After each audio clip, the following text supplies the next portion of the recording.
¿Qué tal, amigos de Historia de Por y para Todos? Bienvenidos sean a una nueva emisión de este programa. Quien les habla, Jesús Barrera, Chuy Barrera. A mi lado, como siempre, mi hermano, el señor Alex Contreras. Muy buenas tardes, hola público, hola auditorio, hola compañeros Chuy. Hoy tenemos un invitado, Chuy. Hoy tenemos un invitado porque vamos a hablar de los sindicatos, del sindicalismo, y es un tema bastante interesante que tenemos que abordar y tratar. Así es, un tema demasiado interesante como tú lo nombras, es un tema interesante yo creo que para todos y más para los que trabajamos para una empresa, ¿no? Sí, es bastante. Y pues sin más preámbulos presentamos al licenciado, historiador Hugo Correa. Hola, buenas noches, muchas gracias por la invitación. Pues nada, aquí venimos a hablar un poco de sindicalismo, de anarquismo y de todos estos temas que están en la actualidad mucho de moda debido a distintas reformas y movimientos que han sucedido en la actualidad, ¿no? Pero pues reitero, gracias por la invitación y esperemos que sea de agrado el podcast y no sea tan aburrido, ¿no? Muchas gracias a ti Sí, por asistir, por permitirnos Y por instruirnos en este tema de los... No, de que tenía siesta de 8 a 9, pero... No, fíjense, se da el tiempo de venir para que lo escuchen aquí en Historia Por y para Todos. Pues Hugo, platícanos cómo nacen los sindicatos, cómo surgen los sindicatos. Bueno, obviamente los sindicatos es una parte fundamental, digamos, de la estructura laboral y social de la actualidad.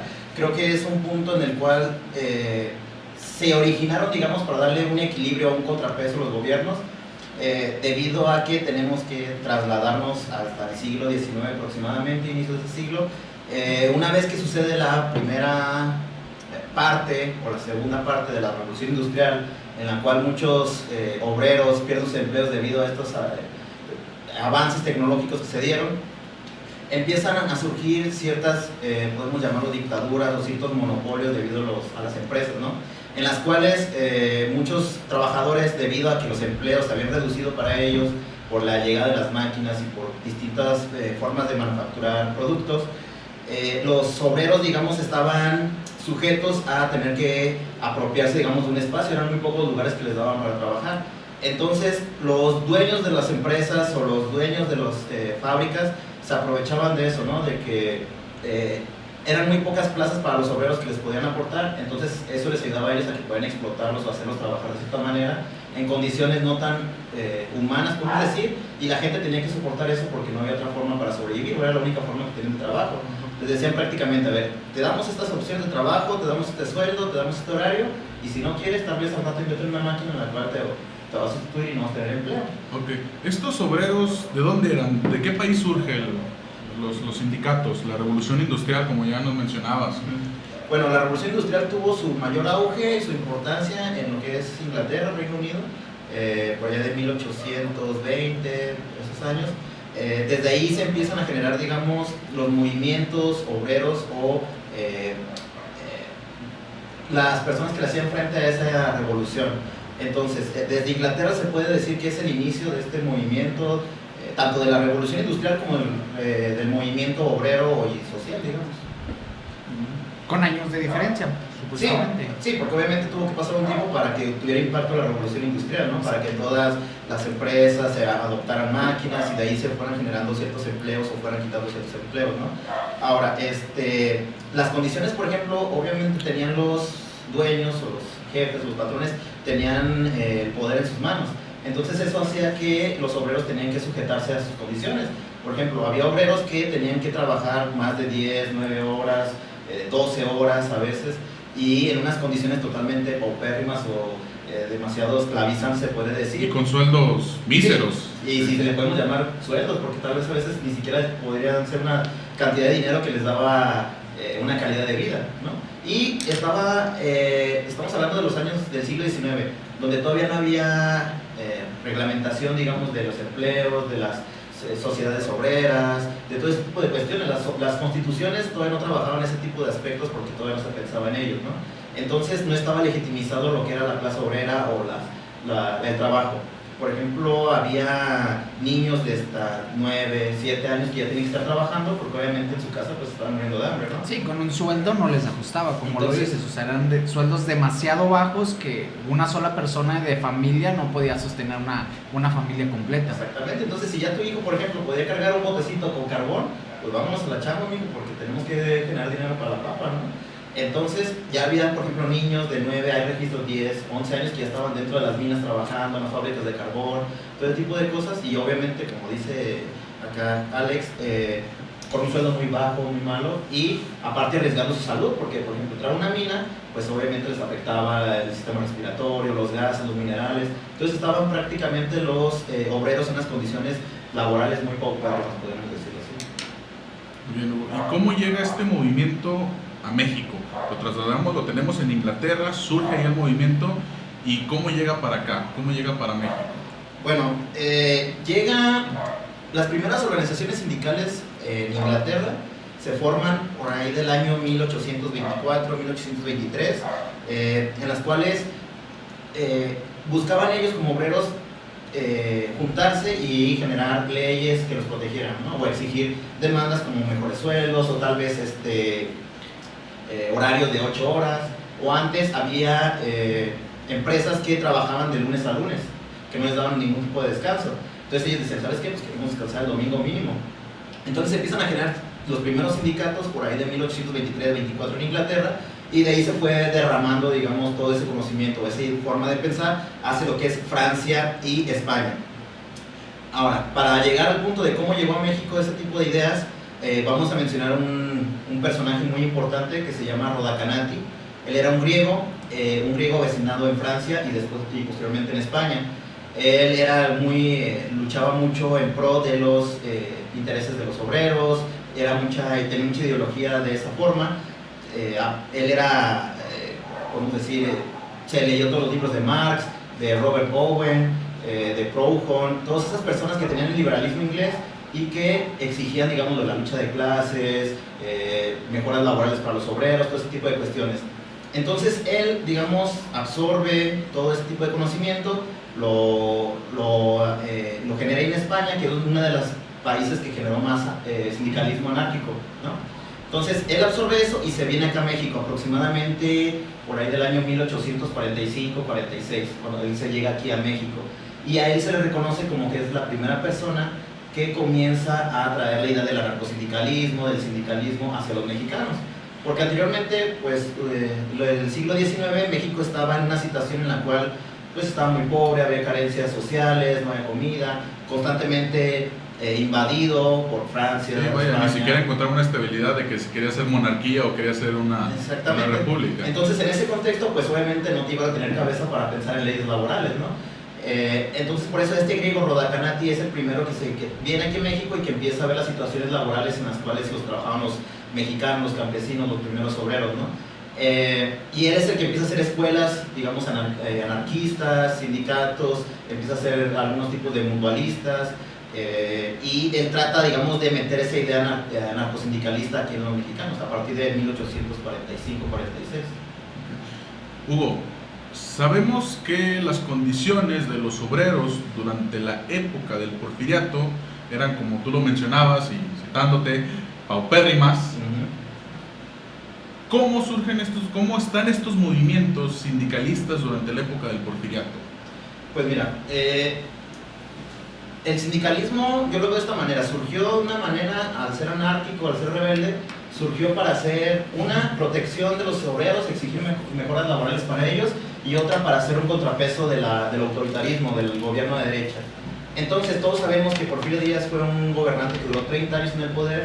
Entonces sí, en un inicio trajo mucha modernidad, trajo muchas empresas, trajo mucha economía. Que es una parte de la historia que casi no se cuenta, ¿verdad? Que la gente no lo reconoce. No lo reconoce, muy bien. Pero él trajo mucho ese auge económico, pero a la vez también esas empresas no eran mexicanas, eran empresas de Estados Unidos, de franceses, de españoles. Entonces ellos aprovechan de que Porfirio les da la libertad de venir a ponerse empresas sin ningún tipo de costo o muy bajos impuestos, y ellos aprovechan trayendo mano de obra mexicana muy barata, y los cuales los siguen explotando.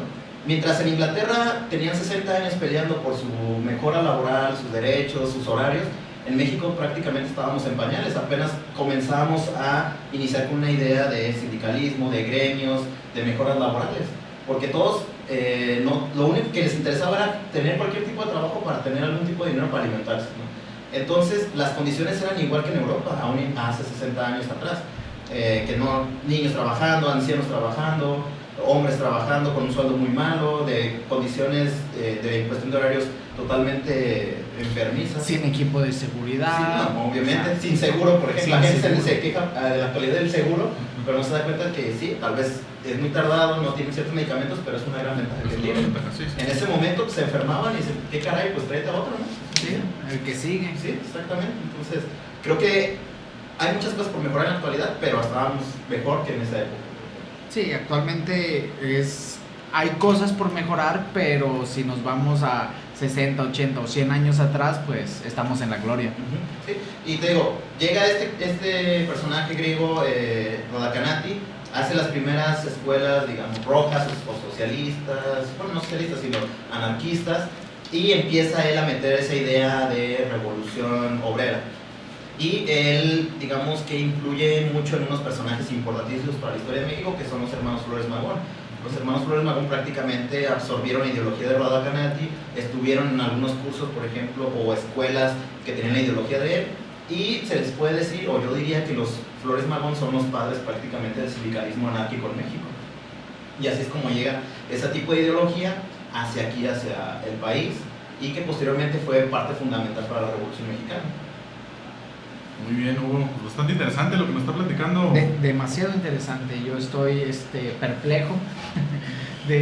Pues es un buen dato que poca gente conoce y no lo saben casi la Pues mayoría. que llegue con los Flores Magón, o sea, que los Flores Magón, así como lo dice Hugo, que sean los padres del sindicalismo aquí en México. Yo, por ejemplo, perdón que te No, interrumpa, dígame. veo que hay escuelas de los Ricardo Flores Magón, salieron las monedas de Las 5 monedas de pesos, Sí. y te he puesto que, no sé, el 80 o 70% de la gente no sabe ni siquiera qué hicieron los Flores Magón para tener el nombre de una escuela, una calle o estar en su moneda.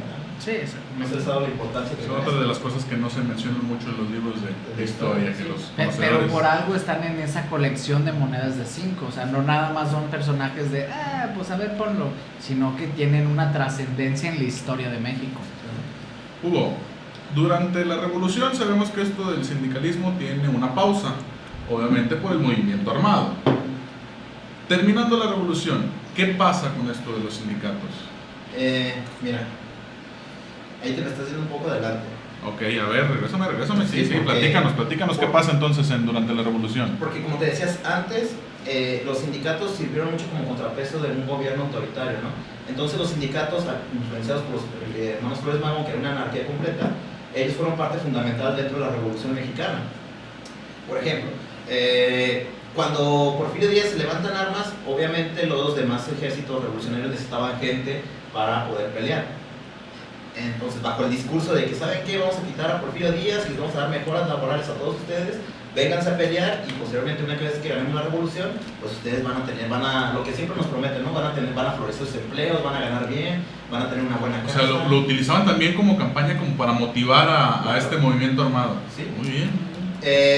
Una vez que se resalta la revolución, que pasa la decena trágica, que Huerta mata a Madero y todo eso, se dan cuenta que los sindicatos, pues obviamente había electricistas, gremios de, no sé, de las fábricas de hilos, de textiles, de ferrocarriles, se dan cuenta que tiene un semillero de gente que puede ser apropiada, digamos, para la guerra, porque necesitaban hombres para pelear.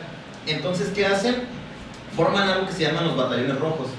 ¿Qué son los batallones rojos? Son grupos de obreros que estaban peleando, digamos, dentro de la Revolución Mexicana por sus propios intereses, por defender sus derechos como obreros, beneficios. Entonces, tenían muchas ideas, digamos, obviamente los Flores Magón absorbidas y que ellos tenían esa ideología. Recordemos que la anarquía es un movimiento en el cual no reconoce una autoridad, que ellos solamente ven en su beneficio, pero que dicen, a ver, yo soy lo bastante capaz de saberme manejar sin necesidad de que alguien me diga cuánto tengo que ganar, todo eso. Entonces ellos peleaban dentro de la revolución, pero sin necesidad de que alguien les dijera, pelea por este lado, pelea por los constitucionalistas, por los revolucionarios. O sea, no tenían un general como tal, No. no participaban como un ejército como los que ya conocemos de Villa, de Zapata, ellos eran independientes. Digamos que andaban haciendo bola nada más. Ok. Entonces ellos tenían mucha gente muy inteligente, muy intelectual dentro de sus filas. Y cuando ven esa oportunidad de que ellos son un ejército fuerte y que pueden nutrir muchos ejércitos, llega Carranza y les, ¿sabes qué? A ver, llega con uno de los líderes de los batallones rojos, que eran 8, dice, ¿sabes qué? Ese es el doctor Actu, pintor, filósofo, todo ese tipo de cuestiones.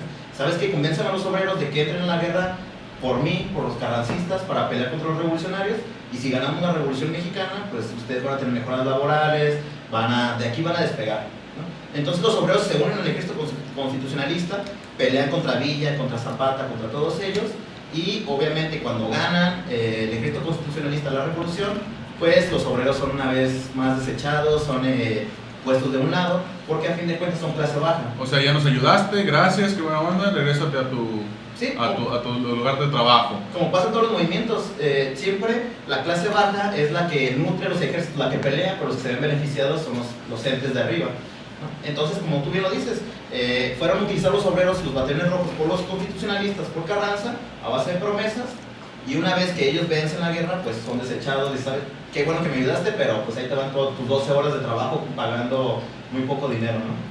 Entonces, fue injusta, digamos, la revolución para los constitucionalistas. No, y no nada más Para los obreros, obreros, ¿no? realmente. Sí.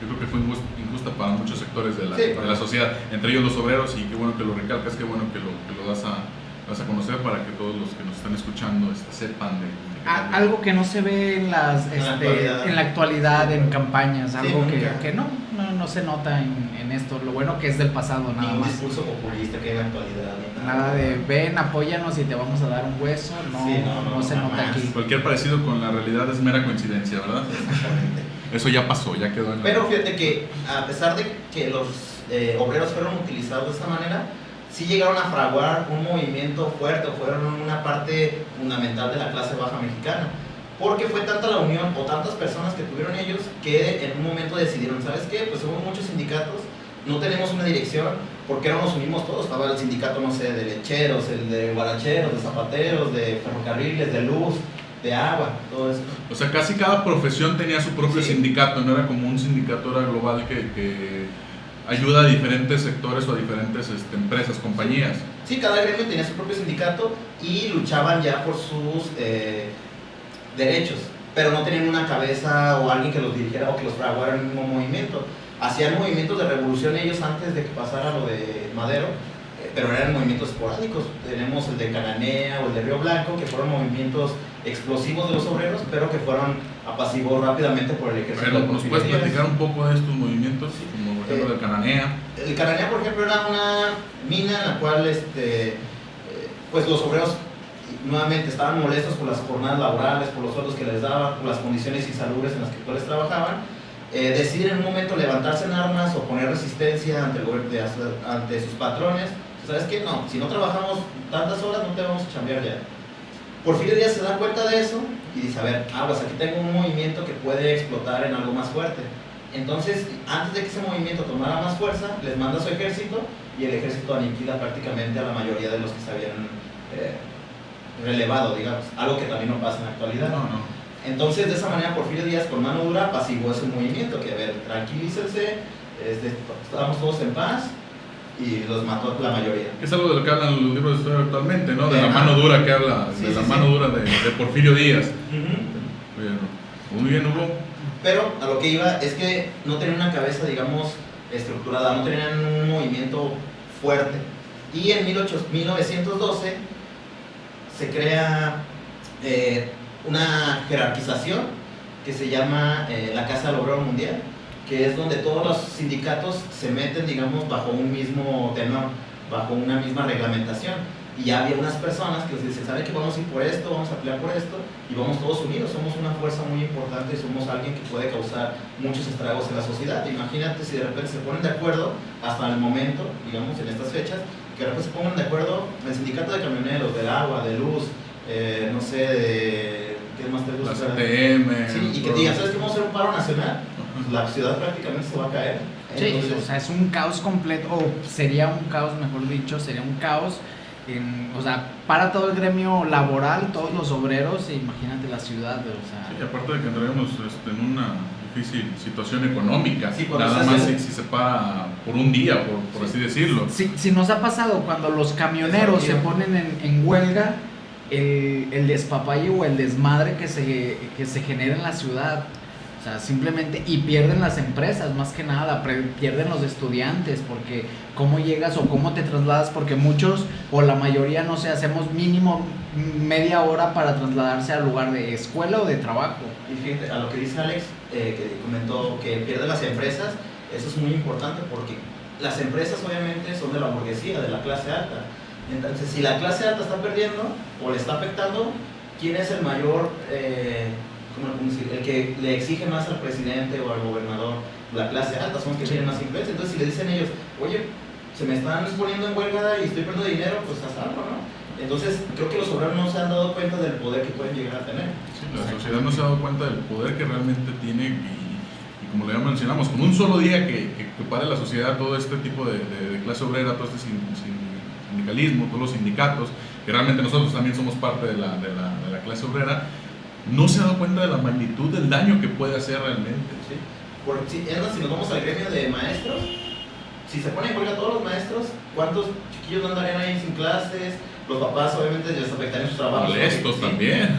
Porque no los pueden dejar solos. Ajá. Entonces, a exigir y a gritonearle al presidente, a los gobernadores. Entonces, creo que los obreros nunca, sí se dieron cuenta, digamos, del poder que llegaron a tener, pero les sucedió el virus mexicano, que es el clientelismo, vamos a decir, la búsqueda del hueso, el acomodo político, y que esos líderes que en un inicio formaron la Casa del Obrero Mundial, terminaron por ser unas personas que se coludieron con el gobierno mexicano y que pues llegaron a acuerdos entre, ¿sabes qué? Pues yo te acomodo a este gremio, a estos sindicatos, pero tú ayúdame con tanto mochado, con tal hueso. Y pues obviamente los sindicatos perdieron ese anarquismo o ese poder de izquierda que llegaron a tener en algún momento. En la actualidad yo nada más conozco que sea anarquista o que sea, no anarquista, sino rebelde, el sindicato de maestros y de camioneros. Pero de ahí en más no existe como otro ente Un sindicato anarquista que se Bien, Hugo, ¿qué pasa? ¿Cómo se divide esta Casa del Obrero Mundial? ¿Qué sucede con ella después de esto que nos estás comentando? Bueno, ya te comenté, pelean con los constitucionalistas. Los constitucionalistas les ofrecen, ¿saben qué? Cuando ganemos vamos a dar muchos derechos y mejoras. Obviamente ganan y no sucede eso. Entonces los obreros, la Casa del Obrero Mundial dice, oye, nos prometiste algo y no estás cumpliendo. Salen y hacen una huelga en la Ciudad de México allá en el año de 1816. 1916. 1916. Sí, ya nos vemos 100 años atrás. Sí, no. 1916, perdón, ahí en la Ciudad de México, en la cual la empiezan los electricistas, después la sigue la compañía de agua y los demás sindicatos se fueron uniendo poco a poco. Entonces se hace una crisis social, digamos, en la Ciudad de México fuertísima. Ahora, lo que sucede ahí es que los líderes de la Casa del Obrero Mundial dicen, ¿saben qué? Vamos a hacer una huelga, vamos a pelear contra Carranza, que no nos quiere cumplir nuestros derechos, y van a hacer la huelga al centro. Pero el gobierno de Carranza dice, a ver, hay que poner atención aquí porque esto es un movimiento muy fuerte o es un foco rojo que tengo aquí y es peligroso. Entonces, mientras ellos van a hacer la huelga hacia el centro de la Ciudad de México, Carranza aprovecha, manda su ejército a lo que era la sede de la Casa del Obrero Mundial, que actualmente se le llama la Casa de los Azulejos en la Ciudad de México, y manda su ejército y manda a apresar a los líderes del movimiento sindical. Entonces, mientras aquellos estaban haciendo su huelga, estos son capturados los líderes. Y una vez que son capturados los líderes del movimiento de la Casa del Obrero Mundial, pues ahí se apaga o se corta, digamos, ese movimiento tan fuerte de izquierda que había. O sea, lo suprimen. Creo que fue, independientemente de la violencia o que estemos o no de acuerdo, creo que fue algo muy visionario para el gobierno de Carranza porque sabía que tenía un punto rojo y que en cualquier momento le puede explotar. Entonces aprovechó la primera opción para aniquilar ese punto rojo. Sí. Va avanzando el sindicalismo, Sí. ¿Cómo avanza? digamos, terminan ahí con la Casa del Obrero Mundial y después, en 1917, Carranza hace la Constitución de México, ¿no? Y ahí, gracias a todos estos movimientos sindicales o algunas promesas que había hecho Carranza, construyen el artículo 123, que es el artículo del trabajo, que dice que tienen que trabajar 8 horas, que tienen que tener descanso suficiente, que tienen que tener, esto es importante y yo creo que se cumple mucho en la actualidad.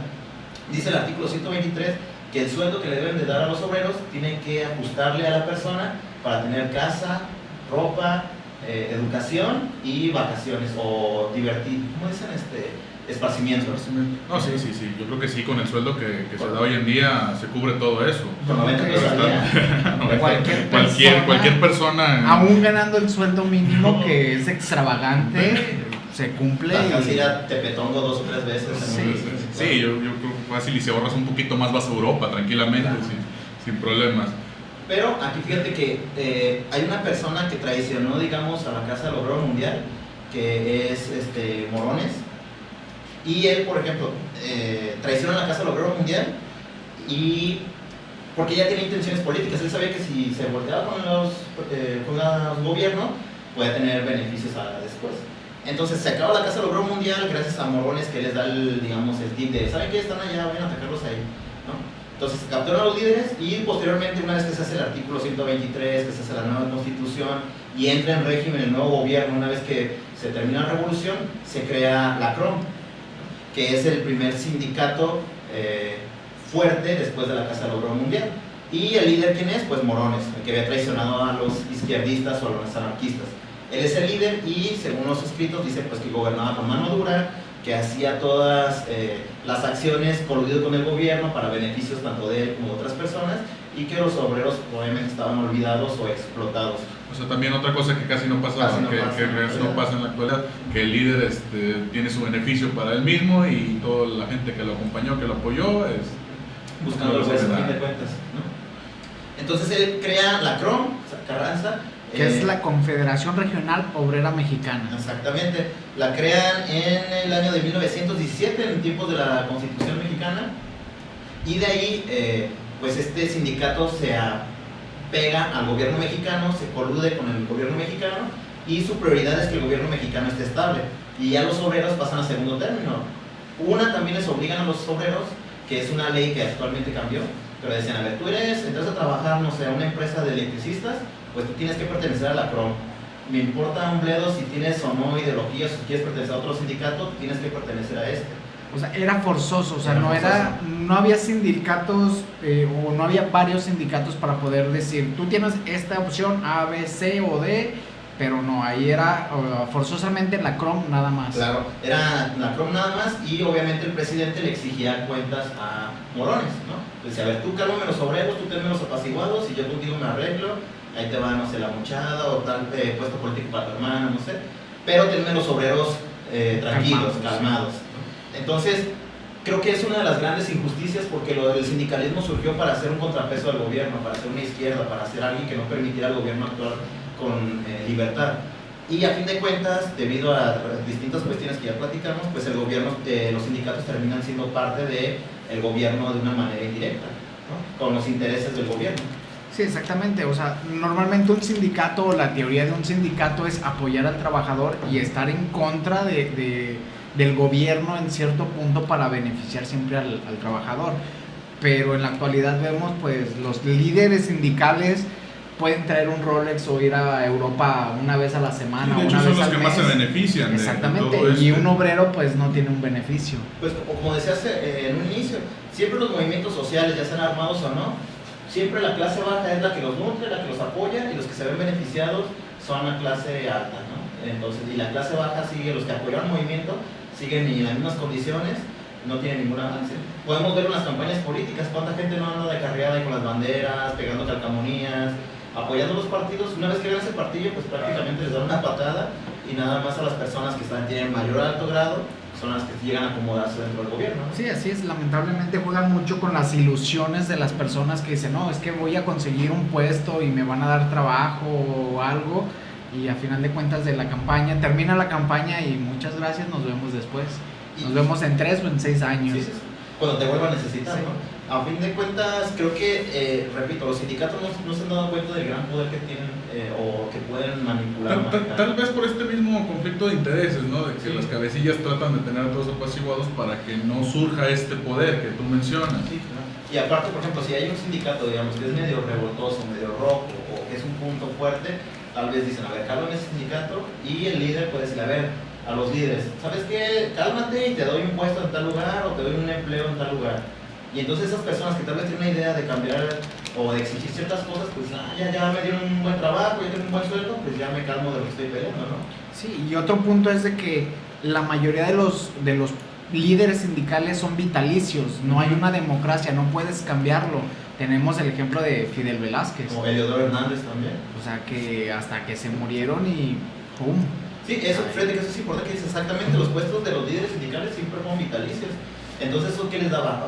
Mucho poder también a ellos, un autoritarismo dentro del sindicato de que nadie les podía decir nada porque si no te corrían y te dejaban sin empleo. Y muchos sindicatos, digamos, estaban muy coludidos con los gobiernos, que prácticamente se llevaban de pellizquito en algada con el gobernador, el presidente. Entonces tenían muchísimo poder.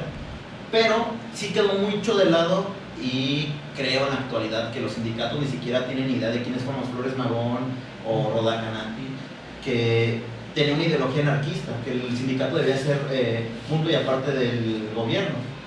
Y todos, desgraciadamente, por situaciones económicas o estatus de vida o calidad de vida, pues terminan anexándose al gobierno. Aceptando, mientras yo estoy bien, que se jodan los de abajo.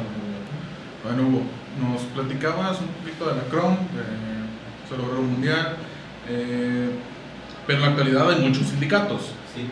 ¿Dónde se parte este punto? ¿Dónde empieza a abrirse la generación de los sindicatos? ¿Dónde nace, no sé, la CTM, la CENTE, el sindicato de camioneros que nos mencionabas, que son de los fuertes?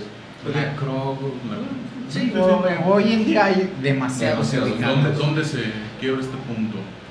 Mira, los sindicatos siempre, tiempos de la revolución había muchos, ¿no? O había muchos gremios, y eso generaba muchos sindicatos también. Pero se anexaron a la Casa del Orden Mundial y después se anexaron a la Casa de la CROM, ¿no? Entonces estos sindicatos fueron mutando, no es que hayan existido de un día para otro, sino que de repente se fueron evolucionando y se fueron transformando y todo eso. Pero si quieres elegir así como una fecha en la cual tuvo este boom de sindicalismo o de nuevas formas de pensar, podría ser los años 70, 60, que es cuando se derrama mucha ideología socialista. Entonces, cuando llega esa ideología socialista aquí a México, muchos de esos sindicatos empiezan a despertar esa idea de izquierda, de revolución, de mejoras, y es como hay una gran explosión en muchos sindicatos que antes no existían, como los maestros, por ejemplo, como el CENTE, todo ese tipo de cosas, que ya buscaban tener otra forma de pensar, tener una forma más anárquica, podemos decir, o revolucionaria, pero a fin de cuentas el fin era el mismo, que era tener un puesto político importante o alguna calidad de vida mejor que la que tenían. Siempre han sido los sindicatos en la actualidad y de 40 o 50 años atrás, los líderes sindicales solamente han luchado, digamos, por sus beneficios. Y las personas que nutren los sindicatos, pues siguen igual de fregados, siguen igual de explotadas que siempre. Creo que, a fin de cuentas, los sindicatos pueden tener mucho poder, pero están muy perdidos, están muy desorientados, no conocen, digamos, su historia atrás y no saben para qué fueron creados en un inicio. Si se dieran cuenta de todo ese tipo de cuestiones, tendríamos una sociedad tal vez más equitativa o más igualitaria entre ellos y que podría darles una mejor calidad de vida. Pero yo creo que también tiene mucho que ver que los líderes sindicales o cualquier persona que quiere sobresalir se corrompe demasiado fácil. Claro, sí. Y te voy a platicar algo que recientemente me pasó. Yo no debería estar diciendo esto, pero al rato si me levantan es su culpa. Yo doy clase en la secundaria y pues obviamente hay un supervisor ahí. Hace que será cuestión de 2 semanas o 3 semanas, este supervisor nos citó a todos para indicarnos que va a haber un movimiento en el cual van a crear un nuevo partido, sindicato, docente. Estoy tratando de no decir, de no embarrar tanto. Sí, está bien, está bien. Pero tú al conocer a las personas, a convivir con ellas, te das cuenta de que ellos pues, están buscando su bienestar social y crecimiento político, desde la forma de hablar, que te llegabas a la reunión y te decían, yo invité aquí a mis amigos, a las personas que de verdad confío. Yo la primera vez que lo veía, ya me estoy diciendo que era su amigo. Es como un poco de lavar los cerebros, de Sí. convencer a la sociedad de participar en este sentido. Eso tiene demasiado sentido, o sea, los líderes sindicales que se acercan al obrero son demasiado inteligentes, que te lavan el cerebro y juegan demasiado contigo.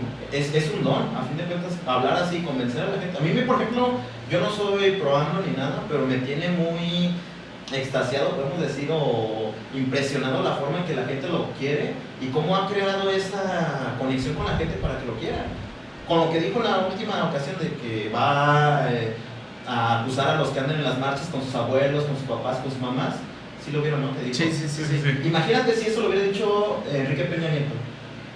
No, obviamente Se lo come en vivo, memes, redes sociales Pero como lo dijo Andrés Manuel, pues la gente dice, pues está chido, hasta se le hace gracioso, ¿no? Pero eso es un don, o sea, conectar con la gente y que la gente te quiera a través de tu discurso, creo que no cualquiera lo puede lograr. Sí, no cualquiera. Y mucho tiene que ver esos, los líderes, pues a final de cuentas son políticos. Uh-huh. O sea, y te tratan de acercarte, o se acercan a ti y te ganan completamente, o sea. ¿Saben cómo llegar? Sí, exactamente. O sea, saben lo que te duele y saben cómo ayudarte. Sí, te digo, tienen mucho don de palabra, ¿no? Y como que son políticos, saben técnicas para caer bien a la gente, formas de hablar, movimiento corporal, y te convencen. Y generalmente, pues, se va a escuchar mal tal vez, pero las clases bajas, como los obreros, los campesinos, no tienen acceso a mucha educación. Entonces eso también hace que sean más maleables o más fácil de influenciar, de trabajar. Sí, Tú sí. te encuentras a veces en los pueblitos, vas y la gente es priista a morir y ni siquiera saben quién es el candidato, pero ellos están con Pero el nada más PRI. por ver los colores ya te identificas con ellos. O porque Entonces, dicen es hay que crear somos esto. familia de priistas toda la vida, o familia de panistas, Y o perredistas. y hasta para lo toda mismo, la el mismo vida. se hereda. Sí, ese mismo humor hacia el partido se hereda. Y podría pasar también aquí en los sindicatos, ese mismo hilo se sigue heredando de que el sindicato es bueno, el sindicato a mí me ayudó, el sindicato sí, aunque realmente sean las migajas lo que realmente ayuda el sindicato, por decir si llega alguna ayuda. Sí, exactamente. Sí. Pero fíjate que también como obrero también hay que saber manejarlo. Yo tengo la historia, mi abuelo me platicaba, él trabajaba o toda su vida estuvo en la Ciudad de México, y cuando él se quería venir a vivir a Guadalajara, él quería traerse el dinero, no quería renunciar, y lo que hizo fue, en una junta sindical, empezó a armar un alboroto. Termina la junta sindical, le hablan, oye, a ver tú ven, Manuel, ¿qué onda? ¿Tú qué estás alborotando a la gente? No, es que quiero cambios y bla, bla, bla, pero era puro chantaje de mi abuelo. Terminan de platicar con él, al siguiente día cuando se presenta a trabajar le dicen, aquí está tu renuncia voluntaria y te va tanto dinero, y en realidad es lo que mi abuelo buscaba. Dijo, órale, o sea, es lo que yo quería, o sea, yo quería que me corrieran para poder darme mi finiquito completo. Pero fin de imagino cuentas. que a tu abuelo le dijeron, o firmas, o te Sí, obviamente iba bajo amenaza. No, O sea, eso nunca pasa, no o sea, pasa en México, sí. Fue de que claro. sabemos que no estás a gusto y te quieres ir por tu voluntad, pero te voy a dar todo. Se te nota en la. Te voy a dar ambiente todo lo laboral. que no estoy obligado a darte, órale. Sí, o sea, y lo vemos yo creo que en la actualidad todos los días. Ahora, independientemente si soy pro AMLO o no, creo que sí hizo algo muy bueno con la nueva reforma en el artículo 123, que le permite, por ejemplo, a los obreros o a las personas que entren en una empresa, que ya tienen la opción de elegir ellos su sindicato, ya no es un sindicato Como antes que era empresarial, que Sí. llegabas a la empresa y sabes que tenemos este sindicato, ahora el obrero puede escoger su que propio decían, sindicato. si no te metes al sindicato pierdes la chamba.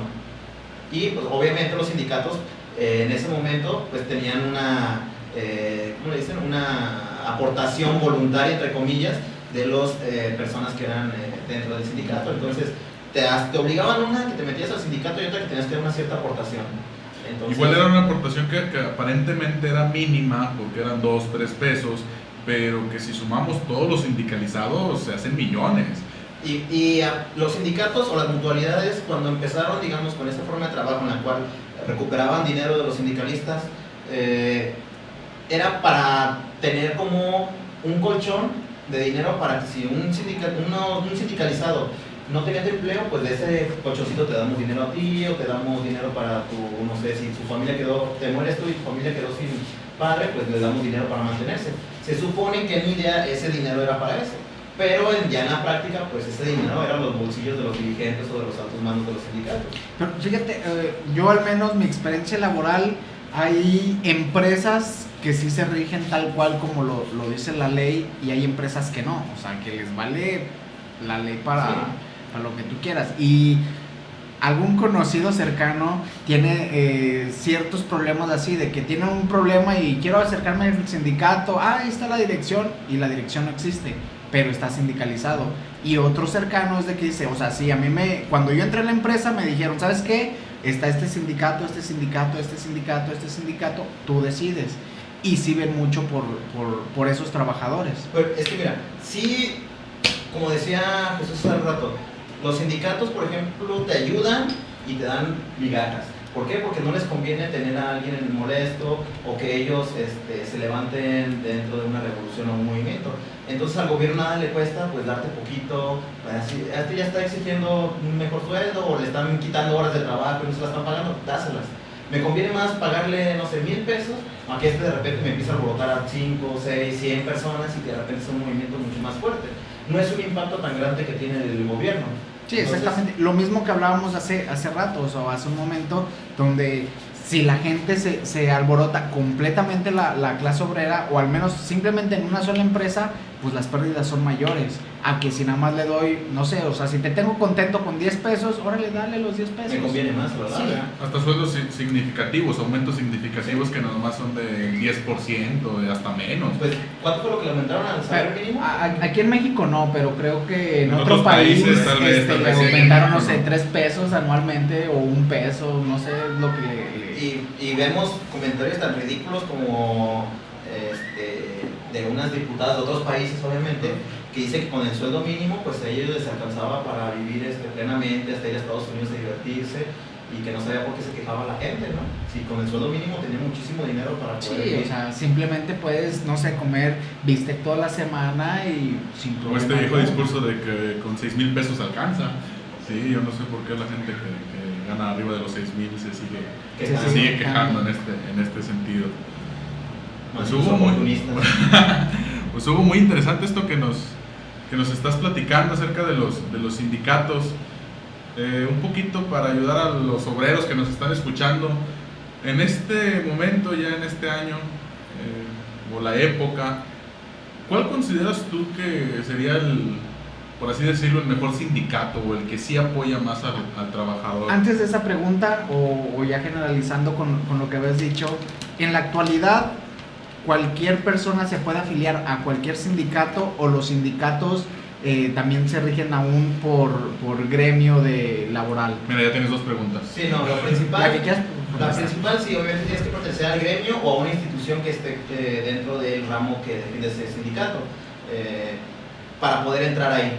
No a una persona que digamos es, no sé, electricista no puede entrar al sindicato de camioneros, porque no tienen las mismas prestaciones, los mismos sueldos o los mismos derechos, tal vez. Ni siquiera las mismas condiciones de trabajo. Las mismas condiciones, exactamente, las mismas condiciones de trabajo. Entonces sí tienes que pertenecer exactamente al gremio al cual están defendiendo o al cual están sindicalizados. ¿Y cuál era la segunda pregunta? Se me olvidó. ¿De cuál podría ser el mejor sindicato actualmente? Yo creo que el sindicato más fuerte, o el que está más organizado, o el que tiene un poquito más de idea de revolución y de pelea y todo ese tipo de cuestión, es el CENTE, que es el sindicato de maestros. Lo podemos ver en lo que es Oaxaca, Chiapas, que tienen como 3, 4 años parados que no dan clase. Obviamente están afectando muchísimo a la sociedad, pero son el sindicato, digamos, que tiene más en problemas al gobierno mexicano. Aunque a fin de cuentas regresamos a lo mismo, es un movimiento en el cual están buscando intereses políticos. No es, yo en ningún momento he visto que busquen mejoras para los alumnos, instancias educativas, sino que solamente se levantaron en armas porque, bueno, no en armas, sino en huelga, porque no están de acuerdo con ciertas cosas del gobierno hacia ellos. Pero yo no he visto que digan, a ver, hay que trabajar, estamos haciendo huelga porque queremos mejores aulas o queremos internet en las aulas. Pues a fin de cuentas volvemos a lo mismo, que es bajo sus propios intereses, por sus propios intereses y siguen. Y tiene, a fin de cuentas, tiene un movimiento detrás político, o sea, tanto de partidos como de personas que quieren acceder al poder o brincar a ese escalón más arriba del que están en la actualidad. Entonces, se va a escuchar mal, pero vuelven a usar otra vez a la borregada, vengan, apóyennos, vamos a exigir derechos, pero a fin de cuentas o al final del discurso el que se va a ver beneficiado somos nosotros y no ustedes, ¿no? Como pasa en muchos de los movimientos, tanto campañas políticas y todo tipo de cuestiones. Ok, ese es en base a los maestros y en general o un poquito más algún otro sindicato. Hay muchos sindicatos, pero son los mínimos o que no tienen tanta fuerza, que sí manejan un poco de anarquía. Pero esos sindicatos, por obvias razones, el gobierno nos ha dejado crecer, no nos ha dejado entrar a determinada empresa. Hay sindicatos en los cuales no les han permitido, digamos, entrar con los obreros a hablar. ¿Sabes qué? Aquí somos, no sé, somos de los camiones, somos de la CROC, ¿verdad? Somos de la CROC. Y si tú, hay sindicatos que son anarquistas o que tienen ideas contrarias a ese tipo de estructura sindical, no les permite ni siquiera la entrada para poder platicar con los obreros. Dicen, ¿sabes qué? Tú no nos convienes. Tú tienes negada la entrada, tú no puedes participar, tenemos este sindicato, tú tienes ideas distintas a la de nosotros, tienes pensamientos diferentes, entonces pues tú aquí no entras. Pero creo que el anarquismo, porque para empezar, se ha desfasado mucho de su origen, de su raíz, ¿no? La gente entiende ahora que vamos a hacer una huelga, somos anarquistas, vamos a pelear por nuestros derechos, y es ir a marchar, rayar casas. ¿Cuál era la idea anarquista antigua? Y ahorita ya estás comentando la idea anarquista moderna. Entonces, me gustaría que le dieras para que todos nuestros audioescuchas supieran esta diferencia de anarquismo entre una época y otra. El anarquismo se puede decir que surgió por ahí en mediados del siglo XIX, 1840, más o 1830, con muchos filósofos como Owen, Proudhon, todos ellos. Marx también tiene un poquito de influencia. Y en teoría el anarquismo, yo me impresioné mucho cuando encontré la definición o empecé a investigar de eso, porque yo tenía la idea de que anarquista era ir a hacer huelgas, ir a pelear, ir a aventar bombas molotov, rayar, pelear con los policías, ¿no? ¿Por qué? Porque anarquista es así. Pero la realidad es que los anarquistas no son pacíficos, pero se puede decir que son un poco pasivos.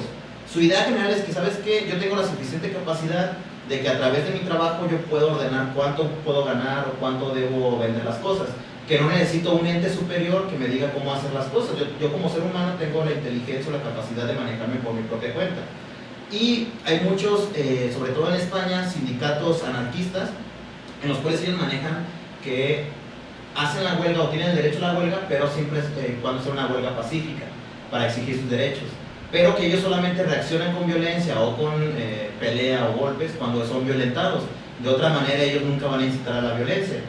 Y eso creo que es la principal diferencia con el anarquismo o el entendimiento de la palabra de hoy. Que la gente dice a veces, chamacos de preparatoria, que nada más ven con un círculo y dicen, soy anarquista y por eso voy a la marcha y voy a quebrar vidrios, voy a aventar bombas molotov. Y eso es totalmente contrario al anarquismo. El anarquismo nada más es una cuestión en la cual es una filosofía que no acepta órdenes de un ente superior, que cree que el humano es lo bastante bueno para poder regirse de esa manera, y que ellos creen que el ser humano es bueno, pero quien pervierte el ser humano son las empresas o el gobierno, porque ellos dicen, ¿sabes qué? Pues te voy a cobrar tanto de impuestos, entonces las personas comienzan a ver otras formas de ganar dinero, tal vez robando, tal vez quitándole dinero a las empresas. Entonces dicen que el ser humano es bueno, pero que el capitalismo o las empresas lo transforman en una persona mala debido a las exigencias, y que ellos nada más responden con violencia cuando son violentados, ¿no? Y en la actualidad la gente piensa que anarquismo es ir a aventar bombas molotov, ir a rayar casas, quebrar vidrios, algo totalmente desfasado. Lo vemos en ciertas revueltas manifestaciones actuales. Exacto. Donde piensan que haciendo ese tipo de desmadre, por así decirlo, ese tipo de protesta es como vas a ser escuchado, y pues no. Y a mí se me hace algo, y voy a usar la palabra y no me importa que me critiquen, se me hace algo demasiado estúpido lo que están haciendo en esas marchas. ¿Por qué? Porque yo creo que cualquier persona tiene el derecho, obviamente, de expresarse. Si quieren hacer una marcha porque quieren ir a trabajar vestidos de chapulín colorado, pues háganla, no importa. A fin de cuentas su idea, es su forma de pensar, está bien. Pero el problema es que empiezan a agredir a personas, digamos, que no tienen nada que ver con el movimiento, con el gobierno. Y creo que esto es estúpido lo que han hecho en los últimos movimientos, no porque esté en contra del feminismo ni nada, pero yo creo que el aborto y todas esas cuestiones que ellas exigen está bien, pero a fin de cuentas al hacer esas acciones están alejando la visión pública de lo que ellas pelean. Si te fijas o preguntas a la gente común, la gente que está en la calle, nadie sabe de por qué están peleando, pero sí saben que hicieron destrozos. Y se están generando el odio general de la civilización. Entonces, debido a esos movimientos, esas acciones que están haciendo, están desviando la atención de lo que ellas piden a lo que hacen. Y se generan, digamos, toda la gente ya prácticamente está en contra de lo que están haciendo ellas, en lugar de apoyar el movimiento que lo están haciendo. Sí, exactamente. O sea, no lo están haciendo de una forma adecuada.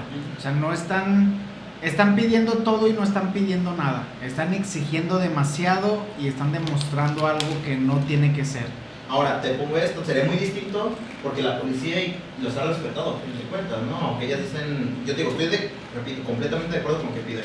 Pero si el movimiento hubiera sido de hombres... Sí, hubiera cambiado totalmente el panorama en este sentido. Tal vez hasta un otro Tlatelolco hubiera sucedido ya. Yo creo que por eso la policía no ha actuado. Por el miedo a que haya un Tlatelolco un 2 de octubre, o sea, que se repita. No sé, o sea, cuidaría mis palabras, pero creo que sería un método muy eficaz, pero no llegando a esa magnitud, claro, pues, o sea, no lo reprimen, pero creo que sí tendrían que reprimir ciertas cosas. Actividades. O que las personas que se están poniendo en esa protesta piensen mejor cómo hacer las cosas. Yo siempre he dicho, para que te respeten a ti, tú tienes que respetar a los demás. Y creo que estos movimientos no han respetado a los demás. Se han legitimizado a través del odio, del coraje de que somos mujeres y hemos sido violentadas por tantos años. De acuerdo, pero pues yo no te he violentado, no sé, además yo no te he violentado. Está bien que exijas, pero si quieres que tu movimiento tenga fuerza, no hagas cosas que le quiten poder a tu movimiento. Sí, pero se pide igualdad y una equidad, pero buscas una igualdad y tratas de ofender a los demás o al género contrario, y creo que eso está demasiado equivocado. Es tan malo el feminismo como el machismo. Creo que esos dos términos no deberían existir, porque a fin de cuentas estás siendo fanático de algún género o de otro, o estás apoyando algo, no eres una persona neutral.